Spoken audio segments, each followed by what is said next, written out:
actually, you start. Hey, this is Will Steele with DIY Boat Life, and today we're going to talk about a special kind of outlet that I use on the boat, only for specific uses. So that is a TFCI. You heard me correct. It's a TFCI, not a GFCI outlet. Now, I've been using these in a few locations on my boat where we use heaters that are plugged into them. So we have these oil-filled heaters around the boat. They keep the boat at a fairly constant temperature when it gets cold out. And I made the mistake of plugging two of them in on high, which what happens is then the outlet heats up, or the wires in the outlet heat up, and the outlet detects the temperature and then trips. The difference with the TFCI that I just learned now is that when they trip, they're sacrificial, meaning that they don't work anymore. So you notice, like, with this plugged in, it's obviously not on. My breaker's still on, and if I push that in, you'll see the light. Can you see the light on the heater turning on the heater? Can you see it? Yeah. So you see when I push it in, it turns on, but it won't reset like a GFCI does. So I just read, they don't put it anywhere in the instructions or the manual that it's sacrificial, but it is. Which is okay. They're like, I got, I think, a box of them of 10 for like $30 or something, and I've had them for years, and this is the first one I've had go on me, because I'm usually careful about what I plug into outlets. But it's nice to know they do work even if they're sacrificial. I still think it's better than a TFCI, because the TFCIs have still started fires, where these, if it's detecting a temperature increase on the outlets itself, which is usually where they start melting and having problems and arcing, that is where they end up having problems. So we're going to replace it, which should be relatively quick. We just got to get at the, first we want to make sure we shut off my breaker. So I'm going to shut off my shore power. And just to be sure, all my other breakers that go to the shore power 2, which goes, so this plugs into my our reverse cycle AC and heat system.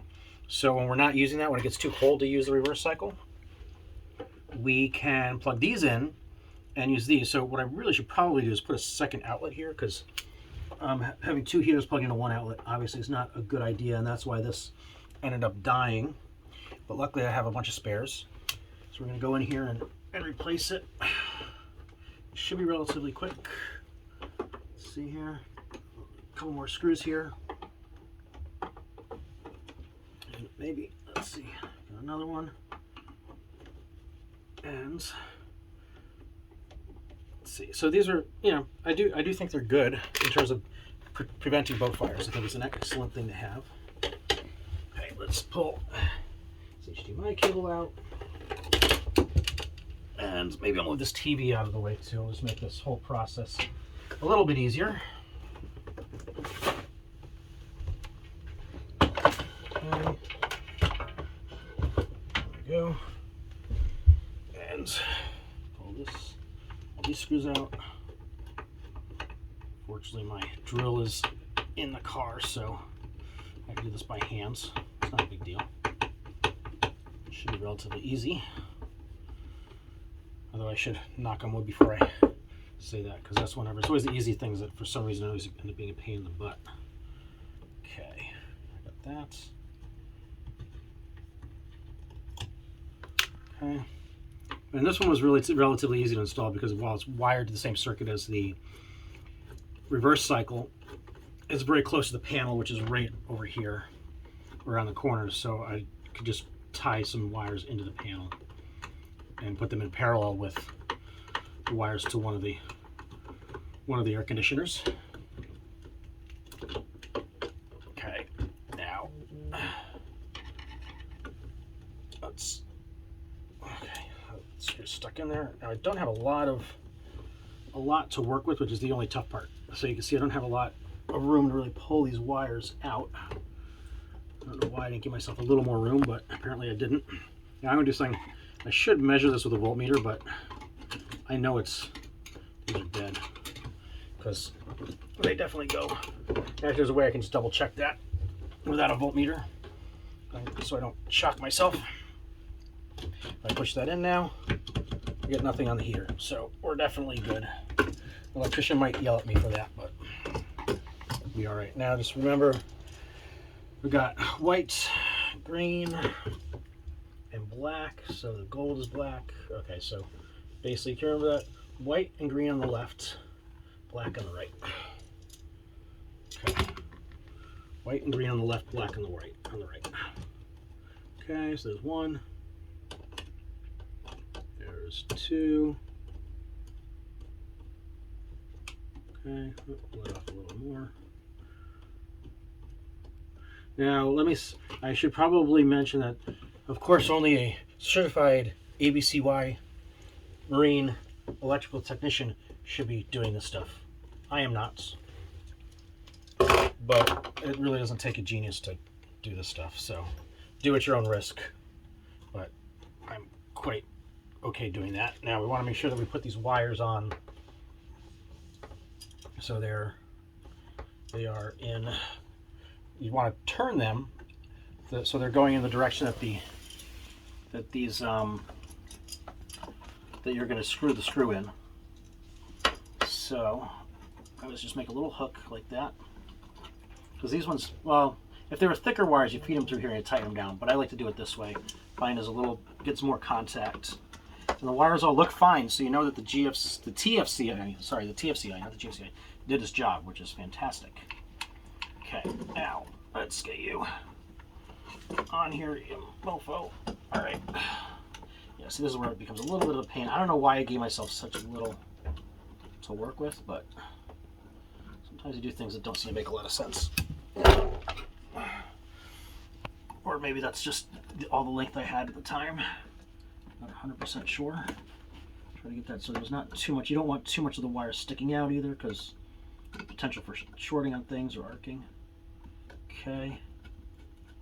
Let's start tightening that.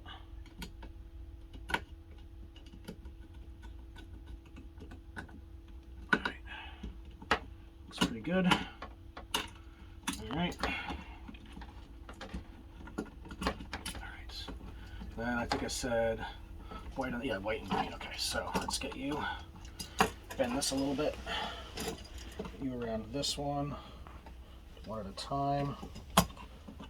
Man, I don't know what I was thinking. Gave myself such little slack to work with, but what was that? Oh, that was the light. Light back on. Okay. Try to get you. Man. I really did not give myself much to work with. All right. I mean, you can do it. It's a little bit of a pain. We don't have that much slack here. Okay. Let's get that so it's on there properly. Let's screw that back in. Come on. Okay.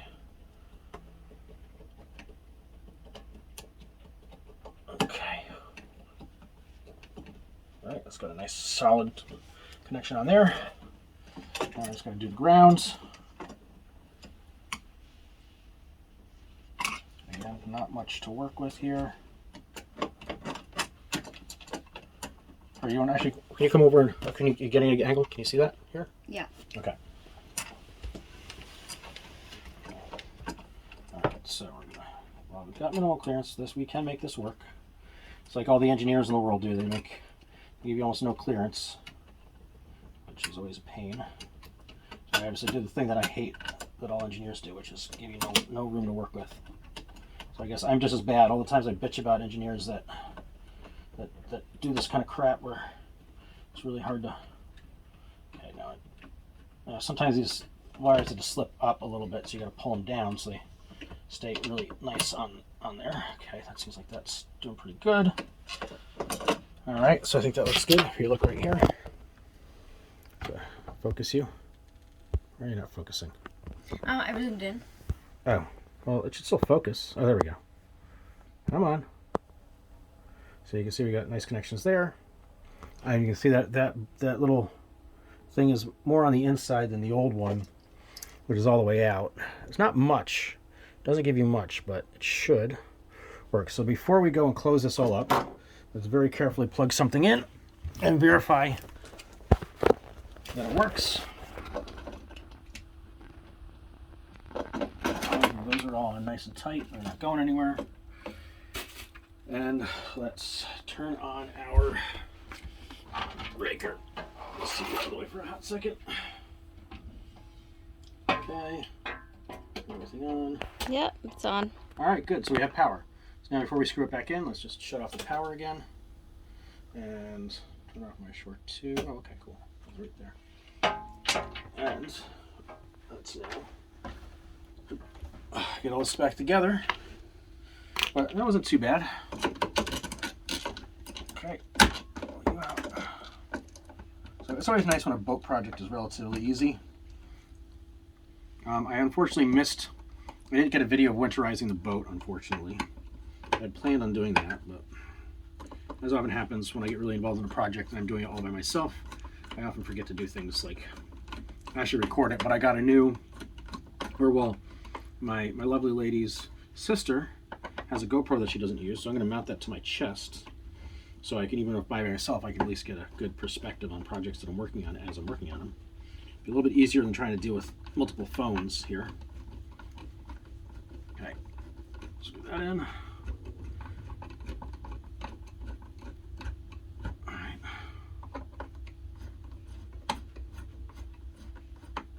Okay. Get it a little bit loose because we're going to want to line it up, make sure it lines up well with the. Just want a little room to move this back and forth until I put it on all the way. Okay, good. Just tighten it until we're close. Tighten it, we'll back it off. Tighten it, back it off. Still moving side to side. Okay, put this on. Make sure that everything lines up the way we want. Okay, now that I have that there, pull this off nice and carefully. That way I can screw this back together with it in place where it's going to be perfect. So let's put some pressure on that so it doesn't move. And screw that one in. One. And oops, that moved just a tiny bit. I want to try to keep it from moving while we tighten it down. I think that's good. Just verify the fitment. Let's see. And we're on. Perfect. Look at that. Excellent. Okay, now we just got to put, am I missing something? Why do I have one of these extra screws? What's that long screw for? Might have come in with this. You might have had some before. Right, they probably came with it. Okay, that would make some sense. Okay, so we just got to put the little screws back on. And there's stuff in here you didn't need to use that because you already had. Yeah. Yeah. So the reason this happens, we have one of the heaters are down in the bilge area, keeping the bilge warm, because when we left, we didn't have anything down there to keep the bilge warm, and it wasn't enough. Just the ambient heat from the rest of the boat wasn't enough, and what happened was we ended up coming back to the water lines frozen on the boat, so we had no water, so I had to put, the fastest way to heat everything up was to put the heater in the bilge, which I'll probably leave a heater in the bilge actually when we leave. They're oil-filled heaters, are pretty safe, you know, should be good. So it's just tighten that. Just put it on like a medium setting next time. But I'm glad I had the TFCI.